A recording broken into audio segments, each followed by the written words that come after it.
Hello everyone, this is CNB. I'm Siddharth Vinayak Patankar. Thank you for joining us yet again. We've got new products for you. That shouldn't be surprising considering that is what we do on this show, and the first one is right here. It's the upgraded SX4 from Maruti Suzuki. Now this is the second facelift that the car is getting, and you remember we've already showed you that there is a completely new SX4 that's been released in Europe at the Geneva Motor Show. Still no signs of that here in India, but what they have done is that they've tweaked the face, and so in front you get this new grille which is two-tone, is sort of bigger and wider, makes the car look a little more imposing up front. Not that this car really needed that in many ways, but besides that you've also got new housing for the fog lights down here, and that's about it when it comes to the changes. So when you look at the car, you have to sort of look twice to really pick up on the changes on the outside. There are some changes on the inside too, but we'll run you through all of those right through the show. I want to quickly get on now to the other big news. That is, of course, the car that's coming from Honda, the Amaze. Lots of you want to know everything about it. There is a petrol, there is a diesel, there will be an automatic petrol as well. All those details for you now.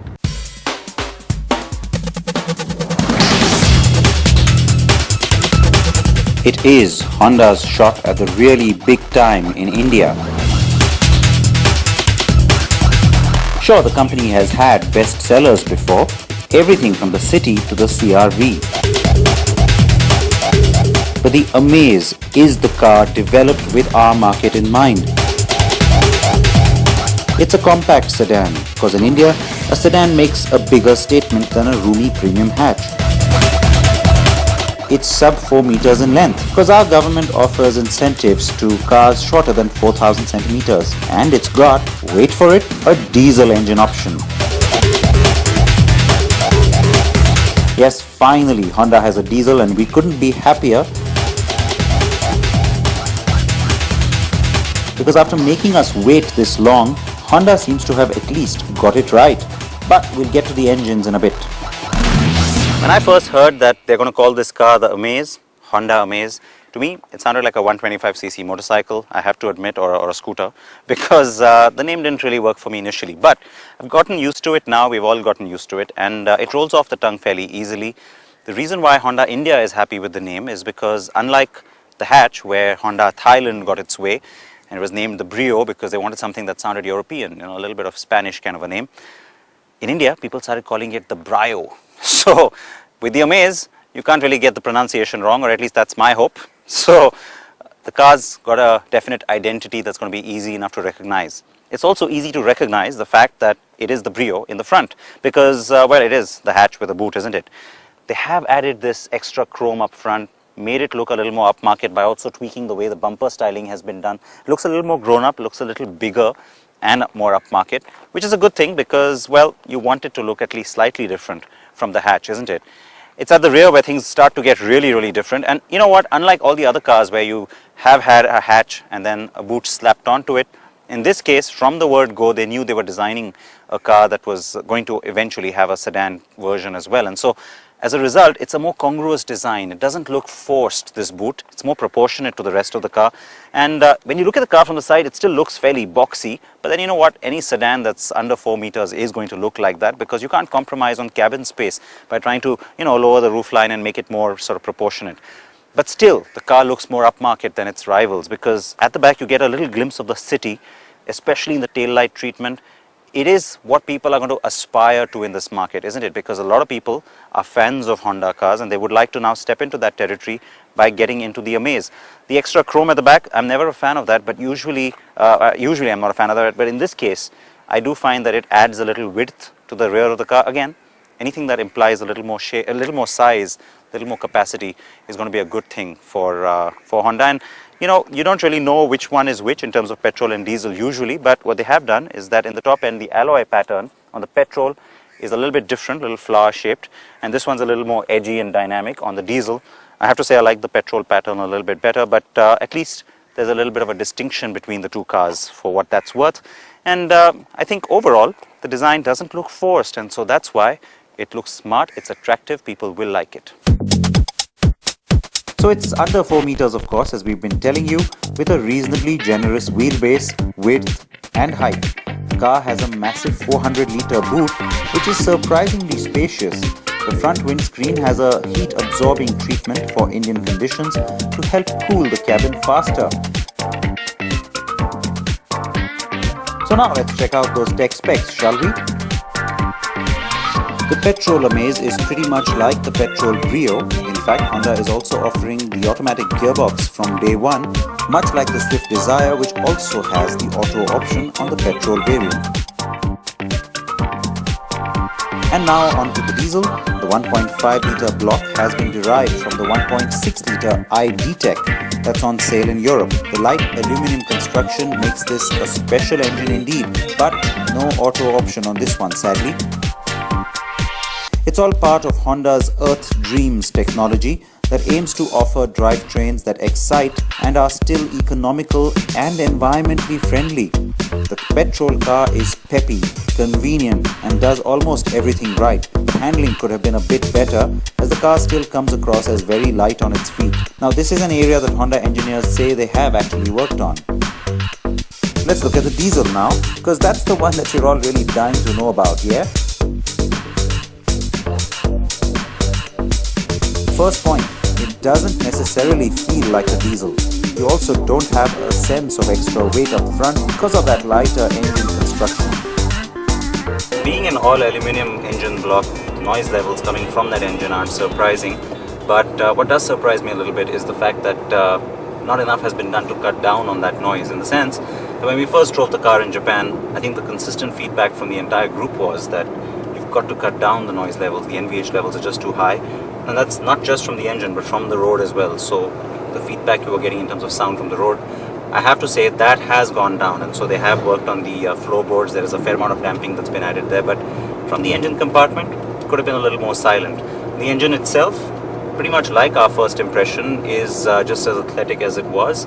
I have to also add here that the low-end torque is pretty good. And the fact that it is a 1.5 unit does show up there. But in city traffic, you might find that you might have to indulge in frequent gear changes at the lower revs. Everything else about it, though, in terms of even the promised mileage being the highest in not just the segment, but in pretty much the market right now, I think that's going to be a huge USP for it. The new compact lightweight transmission has also been specially developed for the iD-Tech engine. And on that iD-Tech, they've reduced mechanical friction to the same levels as a corresponding petrol engine. All of this means that the claimed mileage is a staggering 25.8 kilometers to the litre of diesel. But technical aspects aside, I've got to share with you that they named this oil 3D oil. And there's nothing three-dimensional about it. It's for the 3Ds that they've come up with. They call it Dreamy Driver for Diesel. Gotta love the Japanese. Now, Honda says it understands the need for competitive pricing on this car, and let's not forget that the Brio is also very competitively priced, and the Amaze will get the excise benefit. So let's wait till next week when we find out the actual prices. But going by the initial buzz and some of the early bookings, Honda will be justified in shutting down its Jazz production to create capacity for this car. The company has in fact announced significant investments into its India business to take forward the larger plan of developing future volumes models like the new Jazz, the next City and Brio using the same iD-Tech powertrain.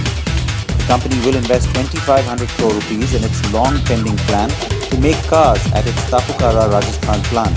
This will double Honda's production capacity in India by 2014. The plant will house a forging facility as well and have a new diesel engine component line. So let's prepare ourselves to be amazed by Honda in the coming months. From being marginalized the past few years, it seems that after the bike business, it's now the turn of the car business that's set to go big in India.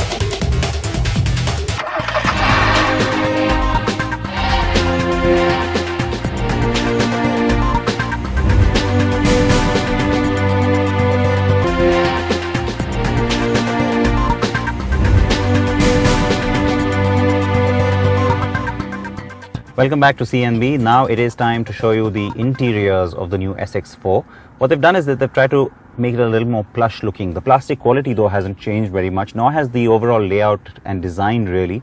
But I have to say that the new seat fabric does look more appealing than the old drab one, and also they have tried to sort of plush it up a little bit by adding this insert here on the door panels. Not sure I like that very much, but marble finish is what they are calling it. And you get matte black on the central console. The big change though is that the outside mirrors now are not just electrically controlled, they also fold shut, and you get this touchscreen music system here, which also has Bluetooth and of course iPod connectivity, and it has navigation. Interestingly enough, it has a voice that's got an Indian accent, so it doesn't speak to you in American, and sounds suspiciously like my 8th grade English teacher, but well, I'm going to try not to be traumatized by that. Those are the big changes on the inside, and the good news is that the prices remain unchanged. We'll show you the prices a little bit later, but let's now right back into the New York Auto Show as promised. All the details from New York City.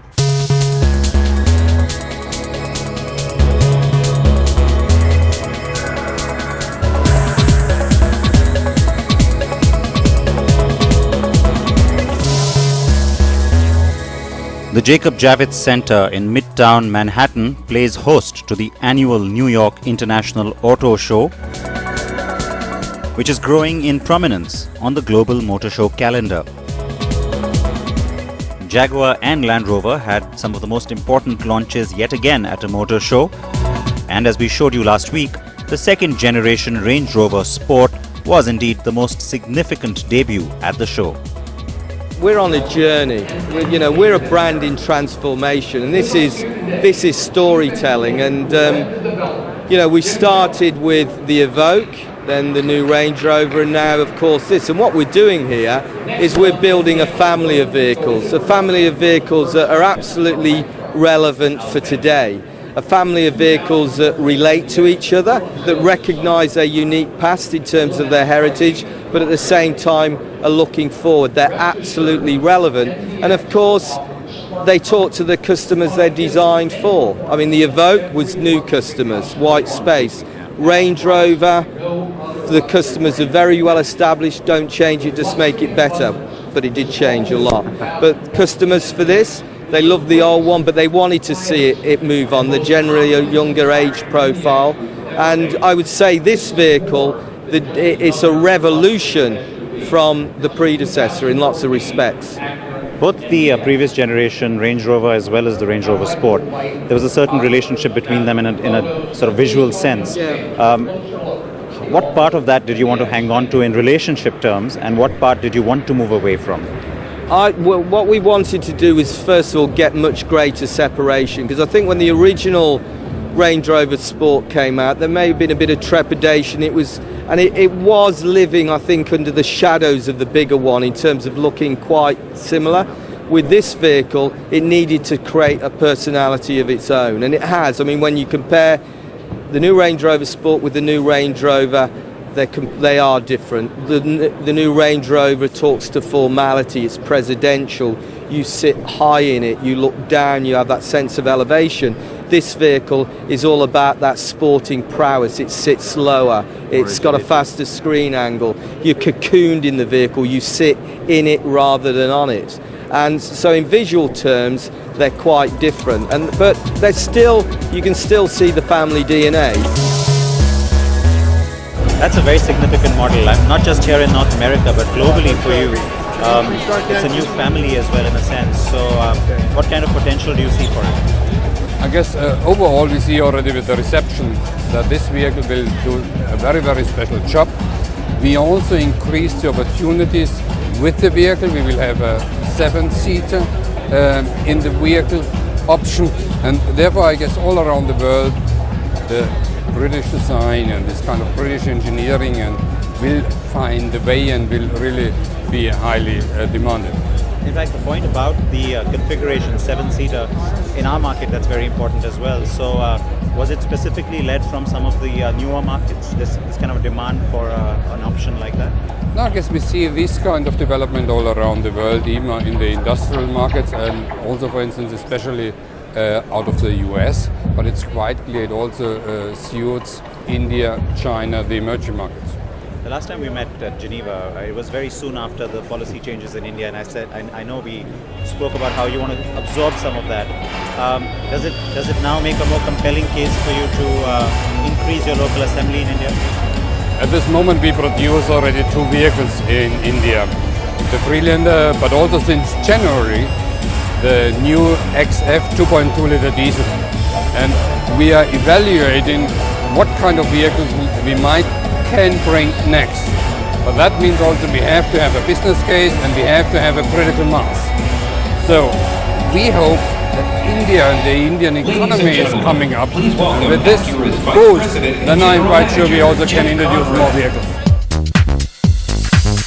Jaguar, for its part, unveiled the most powerful iteration of its flagship sedan, the XJR, and also a limited edition XKRS GT, the fastest Jag yet.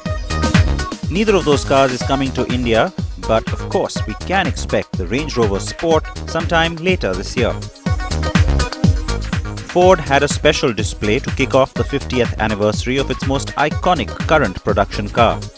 I wanted to quickly show you something which really does get as all-American as it can, which is of course the Ford Mustang. Special display here, 6 cars, and you've got all the various different body styles. You've got the coupe, you've got the convertible, you've got the GT500 Shelby version as well, and it's all basically leading up to the 50th anniversary of the Mustang brand for Ford that happens next year.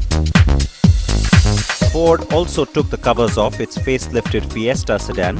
Notice the Eco Sport-like chrome front grille. No word if the facelift will come to the Indian Fiesta anytime soon.